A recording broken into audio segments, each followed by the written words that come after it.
All right, quick allergy sneeze break, and I'm back, everybody. Hope you're not suffering the way I have been. Actually, it's been pretty good this year, so not complaining. Yeah, my producer's saying, just keep it real, Rhori, keep it real. Well, it's real hot out, so we're glad to be in this air-conditioned studio for OpenLine tonight, and we appreciate our callers so far. Really good questions, ladies. It's great because we've been talking about the meaningful work that you do, it's just in this short time the eyes light up and you start talking about, but in just your short 2 years, first of all, Tessa, how did you get involved with this particular group? I know it was right before COVID, but January of 2020, great timing. Tell me a little bit about your story and how you got involved and what's happened. I mean, what a time for you to take over. So a challenge. I became familiar with JFON because it started at Belmont United Methodist Church, and I'm a member there. And so good friends were part of the initial group that started it. But I was drawn to immigration law. I am a lawyer by training, practiced briefly, but my grandfather came to the States when his mother died when he was a toddler, and he came in a covered wagon. Eventually got his green card, raised 9 children here who have all done amazing work. They were migrant farm workers. He marched with Chavez, and so this is back, you know. So it's always been my dream and my mission to be able to help this group. And so that was my connection to JFON. Love it. Yeah. And so what have the challenges been, especially the last 2 years? What challenges did the pandemic, how did you have to pivot?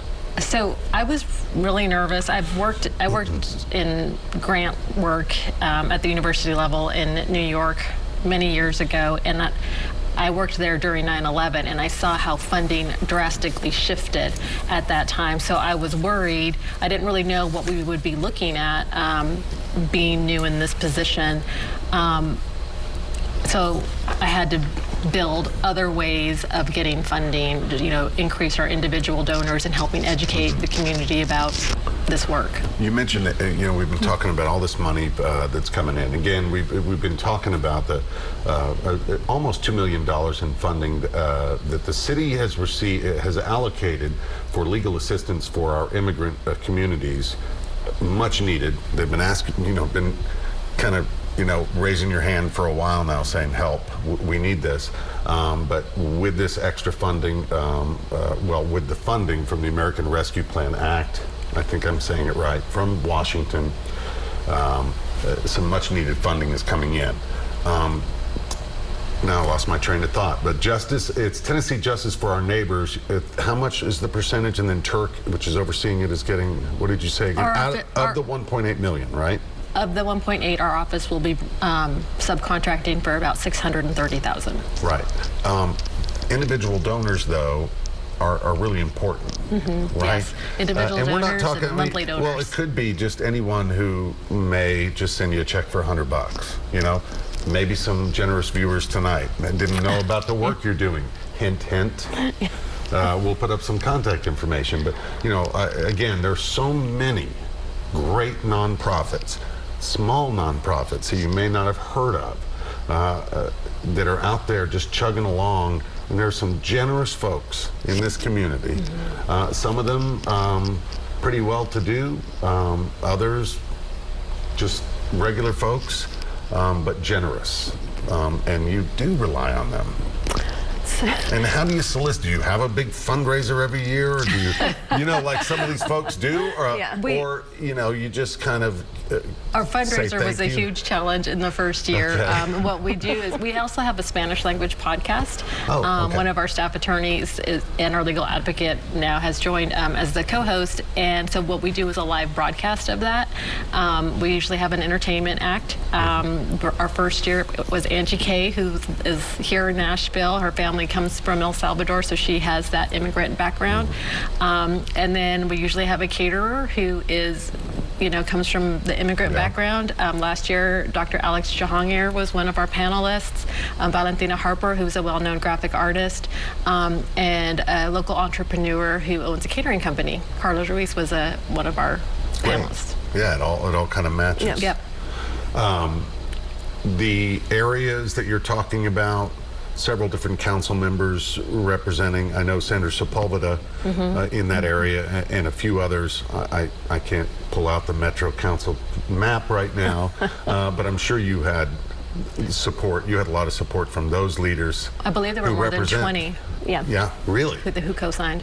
Yeah. More than 20 out of the 40 plus, so many council members and at large. And I think the vote was overwhelmingly in favor. It was unanimous with one abstention. Yeah. It was. What did that tell you? How kind of affirming was that? It was wonderful. It was a wonderful moment. The whole night was an amazing night of civic engagement. Council member Sepulveda gave an amazing statement. She spoke about her own immigrants experience, and Suara. It just felt like people are embracing. I mean, immigrants are what make our nation great, but immigrants are also making Nashville great. And it just felt like this recognition that, our immigrant neighbors are an important part of our community. Do you think that, I've been here, it's hard to believe, 17 years this fall, and seen a lot in 17 years of Nashville changing. But I've mentioned many times I have a lot of family here who were born and raised here. They're native Nashvillians, great families, live all over. But I know many native Nashvillians are the ones who resist change. It's just not the same. And I always tell people, we are growing like crazy. I mean, we're that it city in the I know, because you have friends coming to town all the time, and it's great. And we are, but change is inevitable everywhere. I grew up originally in Houston, and that city is nothing like the city I grew up. Change is inevitable, and so is the change in our demographics and our population. And I agree that something's happened, maybe in the last 5 years or so. I can't really pinpoint it to where you may have felt some kind of and I don't want to use the word ugliness, but that a little bit of pushback to what we're talking about, to now it just seems like there is more of an acceptance and hey, I like this. I like the diversity, and I like this new, if you go to a festival or you learn about a new culture and you taste the food and you start talking to people. And That's what it is. Key. Well, it's so true though. And then you start just talk to people and hear their story, and it's just, and then you make friends, and that's how we move forward. But it's easier said than done. I'm being idealistic, but. Well, and that's part of, earlier you asked, how do we educate the community? And a lot of it is just giving folks a platform to share their story. For example, tonight we're part of, a group of 10 other organizations that are hosting a World Refugee Night event. And our legal clerk, who came as a child, as a refugee herself, is sharing her story. But there were 9 others sharing their stories. And so, Bethany talked about how you could have each of the stories could transplant from different regions, but the truth is we all seek connection, we all seek safety, we all seek security, and I think once people recognize that commonality, then we're all the same. And I tell people this all the time. Anyone who I hear who there's fear, who bring up crime and other things, I just try to say that's inevitable, but if you really look at it, it's, I'm sure that I think my ancestors came over from Scotland, a whole bunch of people, Scotland, Ireland, the whole, 100 plus years ago.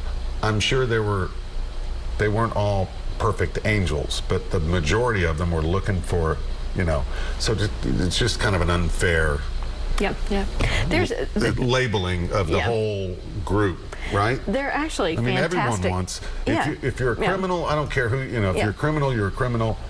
But the majority of the folks you're dealing with are just good people, just looking for a better life. And there are actually lots of great statistics, lots of great studies showing that U.S.-born individuals are more likely to commit crime than immigrants to the United States, and also more likely to start businesses, to invest in education for their children. So that immigrants, I think, particularly in the last 6 or 8 years, have been sort of been brushed with unfair accusations that just aren't borne out by the facts. We're just about out of time. I'm sorry. I saw you about to Well, I was just going to say, I think during COVID, people also realized how much immigrants were contributing on the front lines. Gotcha. 27,000 DACA workers are working in healthcare. All right, we're going to take a quick break, and then we're wrapping it up right after this. Be right back.